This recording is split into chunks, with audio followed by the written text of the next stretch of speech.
O QQQ foi buscar a maior concentração do gama 2 vezes no dia e não conseguiu passar desse preço. Quer entender como esses níveis do gama funcionam? Segue o vídeo. Bom, pessoal, vamos lá. Estou no gráfico do QQQ de 5 minutos para entender a movimentação do ativo no dia de ontem, dia 4 de junho. Bom, o ativo abriu aqui com um leve gap de alta, tá? Ele conseguiu disparar aqui na abertura, que era praticamente os 530, 529 e 50, né? Entre essa faixa de preço. O ativo chegou a bater lá, logo na abertura, e aí derreteu. Como vocês podem ver, foi até o ponto de equilíbrio do 0DTE, encostou lá perfeitamente e aí voltou mais uma vez. Aí você pode me perguntar o que causou essa queda? Foi só o gama ou foi outra coisa?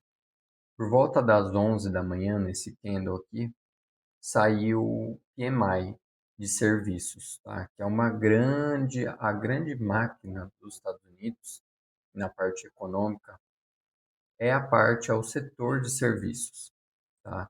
Então, tem muita gente que nem olha mais para o setor de manufatura, porque os Estados Unidos importa muita coisa de fora, né, na questão de manufatura. O setor de serviços é um setor muito importante para a economia americana. E o setor de serviços veio ontem bem abaixo do esperado, tá? Era esperado um PMI de 52 e veio de 49,9, pouco abaixo do nível de expansão. O nível de expansão se considera acima dos 50. Então, acima dos 50, teoricamente, o setor de serviços está em expansão e abaixo disso, ele está em retração, tá? Então, como vocês podem ver, saiu essa notícia, o mercado buscou lá em questão de 10 minutos, e aí voltou também com tudo, tá? Como eu venho falando nos meus vídeos, eu já estou cansado de falar e explicar para vocês também, mas é lógico, tem gente que está chegando agora no canal e não entende esse mecanismo, e eu falo e eu vou mostrar também lá na plataforma, onde eu consigo ver esse dado, estamos em gama positivo. Se o mercado cai, o market maker, para ajustar as suas posições, para redear o seu risco, querendo ou não, quando a gente, o investidor varejo, compra uma call, compra uma put, quem é a contraparte é o market maker. Então ele precisa se redear contra o delta, né? contra a movimentação do ativo, se ele sobe ou se ele cai. E nesse posicionamento atual, nós estamos em um regime de gama positivo. Significa que se o mercado cair muito, o market maker ele precisa comprar o ativo para se redear. Se o ativo sobe muito, ele também precisa se redear vendendo o ativo no caso, certo? Então, dá essa estabilidade na precificação. Como vocês podem ver, e quem acompanha o mercado, vê nos últimos 4, 5 dias, desde a semana passada, o mercado está nesse vai e vem bem consolidado, por causa desse regime de gama positivo. Bom, voltando aqui, o ativo ficou nesse vai e vem, chegou a buscar essa maior concentração de gama por volta dos 530, 529,50, como eu já comentei, e aí rejeitou mais uma vez. Olhando para o SPY, também gap de alta, o ativo foi, e aí às 11 com o dado que saiu do PMI, o mercado deu uma queda aqui. Não chegou em nenhum ponto crítico, como vocês podem ver, nem na parte de cima, nem na parte de baixo. Aqui que seria o GEX 1. E o ativo, como vocês podem ver, não saiu de um canal aqui bem estreito, né? Bem estreito mesmo, o dia inteiro. A Nvidia, por outro lado, abriu aqui com gap de alta, foi buscar esse nível aqui e aí derreteu. Foi buscar essa outra concentração de gama, o GEX-1, como vocês podem ver. Momentaneamente até passou, né, com esse candle aqui de 5 minutos.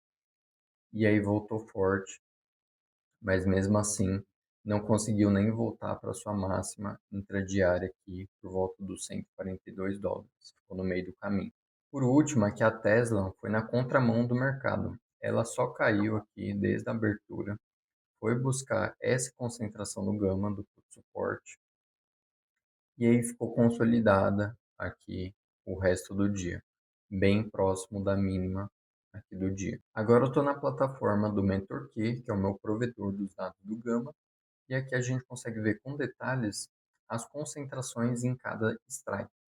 Então estou no gráfico do PQQ, 0DT do dia 4, às 10 da manhã. Aqui a gente tem os strikes e a escala da concentração de gama. Barra vermelha, concentração negativa de gama, e barra verde, concentração positiva. Então, como eu sempre falo, quanto maior a concentração, maior a probabilidade do ativo puxar para aquele preço. Então, nós vemos aqui com clareza a concentração dos 530, representado também por essa linha tracejada vermelha, que seria a call resistance, e o preço estava aqui por volta dos 528, representado por essa linha tracejada branca. Então, era provável que o ativo efetivamente iria buscar esse preço.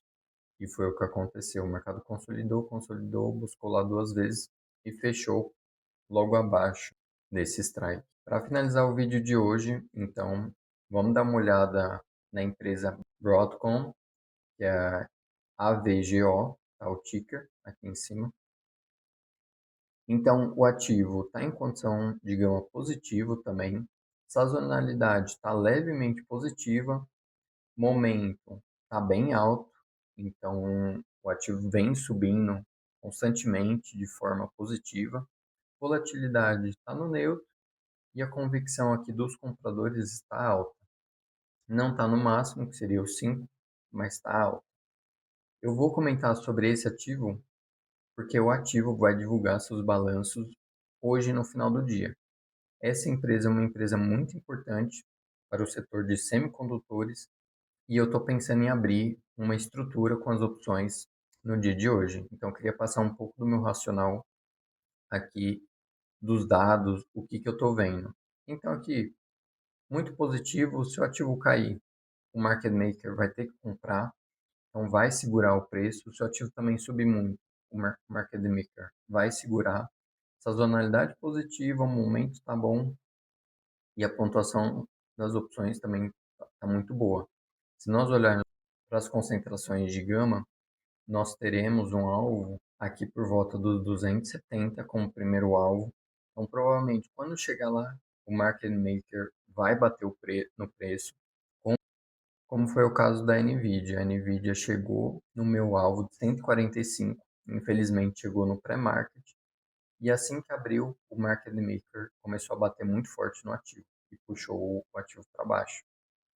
Então, o ativo deve chegar nesse preço, mas chegando lá, o market maker deve segurar o ativo. Vamos dar uma olhada aqui também no DEX. Como vocês podem ver, dominado por call, né? Então, dominado por compradores. De novo, os 270 vai ser um alvo aí para o ativo. Acredito que o ativo não deve passar desse preço. Por mais que eu estou otimista com o ativo, acredito que faz mais sentido entrar em uma estrutura vendendo call. Por causa disso, porque se o mercado chegar lá, o market maker vai bater forte no preço, tá? Então a gente consegue pegar essa alta, se ele subir, tudo bem. A questão é se ele passar desse preço. Então, se você tiver com viés que ele vai passar dos 270, não é uma boa. Faria mais sentido você fazer uma trava adepta de call. E olhando por último aqui no modelo de swing trade, por isso que eu falo, faz mais sentido vender uma trava de call do que comprar, porque o ativo vem subindo desde o dia 2 de abril, o ativo vem praticamente subindo em linha reta, ainda mais esses últimos dias, como vocês podem ver, o ativo já vem subindo forte, passou a máxima histórica, então é difícil, na minha visão, o ativo querer subir acima dos 170 e segurar, tá? O mercado deve realizar a partir daquele strike. Então, se você quer entender a estrutura que eu monto, me segue lá no TC que eu vou compartilhar a estrutura que eu vou abrir no dia de hoje para esse balanço. É isso. Se você gostou desse vídeo, não esquece de deixar o like, se inscreve no canal. Eu trago essa análise segunda a sexta. E se você quer que eu analise algum ativo em específico no próximo vídeo, é só deixar nos comentários.